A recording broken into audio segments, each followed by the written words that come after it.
म चाहिँ मेरो थोइजिउरीलाई यानि कि मेरो बुङ्गुरलाई चाहिँ घाँस लिन गइरहेको छु। घाँस काट्छु त म काट्ने भन्दा नि यहाँनिर जे भेट्यो त्यही ल्याउने हो। बुङ्गुरले घाँस खान्छ है, तपाईँहरू पनि ओ खुयो यो घाँस बुङ्गुरलाई कस्तो घाँस दिने।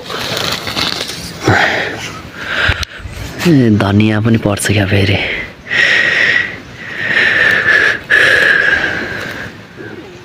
पकुला रहेछ, मटर कोसा पनि रहेछ।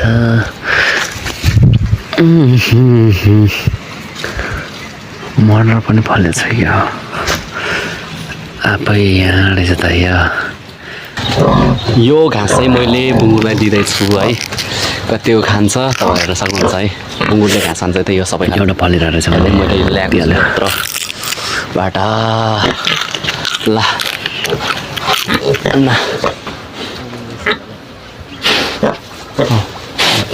यति खाऊ ल तिनीहरू खाऊ ल।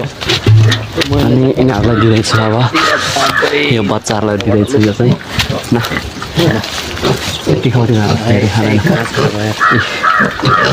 यहाँनिर छ यो बच्चाहरूले यति खान्छ। खाऊ है तिमीहरू राम्रोसँग।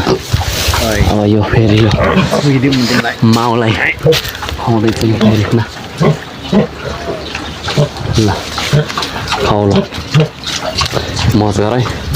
नि बुङ्गुरलाई यसरी घाँस दाना कम्ती खाइन्छ यस्तो गर्दाखेरि, अनि मासु पनि राम्रो हुन्छ घाँस खुवाएको बुङ्गुरले है।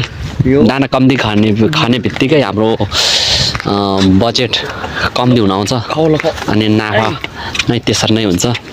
फेरि घाँसै दिएर पनि हुँदैन, दाना चाहिँ खुवाउनु पऱ्यो। जति सक्छ खाना चाहिँ धेरै खुवाउनुपर्छ बुङ्गुरलाई।